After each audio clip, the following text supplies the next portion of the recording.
He's Joe Girardi, just turned 55, and he's got a new job as the manager of the Philadelphia Phillies. Joe, good to have you back on. How's life? Life is good, Dan. How are you? I'm good. I'm curious of stepping away from the game, whether you wanted to or not, but just how that kind of helps you in, as you move forward with the new job.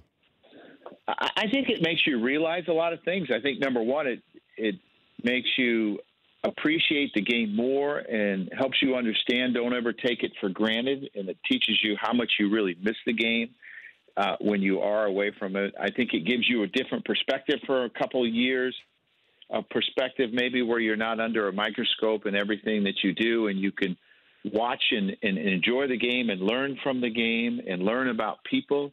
It just in an unpressured situation, which I think is really important. It helps you understand all the different things that are going on in the game analytically better. So you become a fan again, and you get to watch the game from a fan's perspective, and I think it's important we never forget that. What is it about the catching position that helps in making some pretty good managers here? Because A.J. Hinch, Ned Yost, yourself, Bruce Bochy, this isn't a coincidence. You guys have won World Series, and, the catcher seems to be the go-to guy when we're looking at a manager here. I think there's a couple different things. I think you have somewhat of an understanding of what it's like to be a pitcher because you work so closely, but you also understand what it's like to be a position player that plays every day. For me, I used to manage games in my mind all the time from a run prevention standpoint, thinking about, okay, this is what, I know we have in our bullpen tonight. This is what I need from our starter. How do I do it? How do I get this guy through this and that? So I think you're thinking of managing a game all the time when you're a catcher, and maybe it's just training on the job. The game last night, as a former catcher, and you saw that play at first base, what did you see, and what would you have called? Right. To me, I think he's going to beat it. And to me, the problem is not the play. The problem is the way our base is designed. I think we need to change it because you're asked to run, from 45 feet on the right side of the foul line, and then you're supposed to step on the base with your left foot. It's just not humanly possible, really. So why not add an extension on the base on the other side so you can run through the base on the other side, and we get rid of this silly judgment call that these poor umpires have to make on a split second. They don't have a chance to watch it slow motion and replay to see if it's actually interference or not. So, I hope that we react to this and we react to this in the proper way. Let's just change the base. Can we just change the base so we don't have to deal with this rule? That is a radical move. So you would extend the base across into foul territory. Yes, I mean, if we're supposed to run in foul territory as base runners, the final 45 feet, can't we just run straight through it and stay in foul territory? Because here's the other thing. There are injuries that happen because of that play. Gurriel's lucky he didn't hurt his wrist. Cliff Floyd, it almost cost him his career. We've eliminated breakup slides at second. We've eliminated guys getting run over at home. That play is as dangerous as possible. And I know from a manager, I've talked about moving a catcher, on days that he's not catching to play a little bit of first base, a talented catcher. And management is always afraid because they're afraid they're going to get hurt because of that play. The chances of that play happening in the game aren't great, but we've seen it before. Wow. I'd never thought of that, but it does make a lot of sense. I mean, the rule itself, and sometimes these rules, it's like the tuck rule with Tom Brady. They called it in accordance to the rule. I have a problem with the rule. I think last night the throw was the problem there, not Trey Turner. And I do think that that ball either would have hit him or he would have come in contact with the glove of Gurriel, even if he didn't run inside, the first baseline. Yeah, it's the law. It's the rule. And sometimes I think the rule doesn't always make sense. I've never thought the balk rule has made sense, right? Now you can't go from third to first, but you can inside move at second. I mean, aren't you trying to deceive the runner? I mean, what's the difference from third to first or the inside? So I think there's rules that we really need to evaluate, not only for the good of the game, but also to keep players safe. He's Joe Girardi, the Phillies manager, joining us, Dan Patrick Show. Tougher managing professional baseball players or daughters? Oh, daughters, I think, because you go home every night and they're there. Professional baseball player, we get to leave them for about 12 hours a day. I remember when I saw you when we were at a restaurant, and you were trying to absorb everything I was telling you about raising daughters, and I could just see it. And I was like, "Oh, Joe, you have no clue. You're in for it."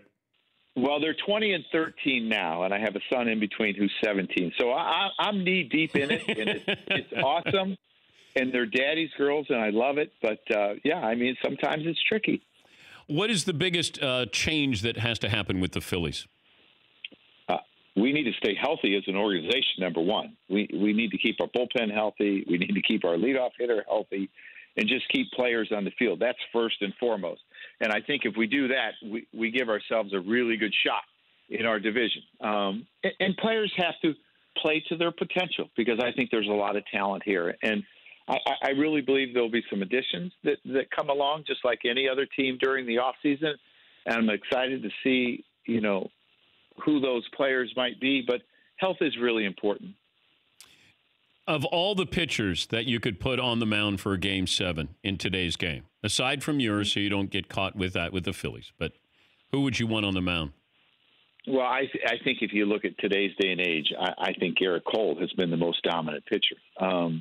Steven Strasburg has been special too. So I think you could look at those two guys and what they've done. And I mean, in the day of all this bullpenning that we do, and I understand why organizations do it, and I've had to do it in the past just because it's the makeup of your team.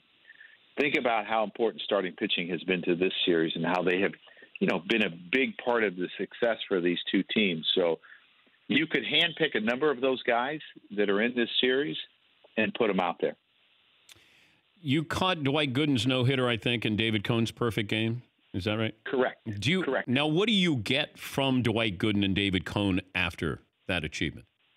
Well, the first thing is the organization gives you home plate, which is really neat. The pitchers get the rubber, and the catcher gets the home plate, and you do different things with it. And I have mine in a big case, and and I never realized how heavy they were until I got my first one. We're used to that little thing that we just lay down in the backyard, how light it is. Yeah. It's really heavy. So it's great memorabilia. And then watches and rings. Each guy bought things for everyone that was involved, and it was really special. I'll leave you with this. Soto and Bregman taking their bats to first base. I guess we're in the category because of our age of being old school. Where do you stand on this with baseball and these hitters having some fun or celebrating? Well, I think Bregman won. His went further than Soto's. It ended up, I think, beyond first base. But, I think the managers spoke about it. They didn't necessarily like it. And I think when you do that, you open yourself up to criticism. And you open yourself, there's that old saying, never wake up a sleeping dog in a sense. So I think sometimes you do that. I love the celebrations in the dugout. Obviously, the driving the car is my favorite one. But I also love all the looks that, like, Bregman gives when he hits a home run and what they do. So that I'm all okay. To me, it's as long as you're not showing anyone up. That's all. If you're showing someone up, I have a problem with. If you're having fun and you're just doing it out of, being spontaneous, I'm okay with it. Well, you got Bryce Harper, and it just feels like he rubs people the wrong way sometimes just by being Bryce Harper, Joe. Well, I think he's one of those guys, no matter what he does, it's never going to be good enough. And I felt that way about A-Rod. I always felt like A-Rod could hit 50 homers and drive in 150 ribbies, and because of who he was, you're never going to get up and go to the restroom during one of his at-bats, and you're always going to find something to criticize or like, oh, he should have done that or he should have given us a little bit more. So I think Bryce Harper falls into that category, and I think the talent level he has is a real blessing. But that part of it sometimes is the curse that comes with the real blessing is the expectations are so high, sometimes you can't meet them. Before I let you go, we have a guy who works with us, McLovin, and a Philly guy, big Philly fan. He's not a, Yeah. He doesn't. Yeah. Well, he doesn't think that managers really do much. That No, they're kind of that's overrated. That's not what I said. I think that's a direct quote, McLovin. I said some organizations de-emphasize the manager in favor of analytics. I saw the movie Moneyball. You said who's more valuable, the equipment manager or the manager, McLovin? Joe, Dan's just mad at me because I already requested November 1st off of next year to go to the Phillies World Series parade. I love it. And when we get there, I will host you. Whoa. All right. There you go, McLovin. All right. Hey, Joe, it's great to talk to you, and good luck. We appreciate it. So, Dan, how old are your daughters now? My daughters are 21, 24, and 26. Now, are you out of the woods yet, in a sense, or are you still? I got one got still more advice for me. One still in college, one in law school, but I got 3 weddings and then my funeral. So I got to pay for those. I will say, and I said it to you that night with your wife, just become a great listener. That's all. That's the best advice I can tell any dad with daughters. You're a catcher with a pitcher. And you got to listen to them because you know your pitchers are drama queens. So you just listen to what they have to say. You don't have to give advice as much as you just listen. That's all. That is great advice, and I appreciate it. And the check's in the mail. Thank you, Joe. That's Joe Girardi. For more Dan Patrick Show, tune into Audience Channel 239 on DirecTV. Stream for free on BR Live or download the Dan Patrick Show app.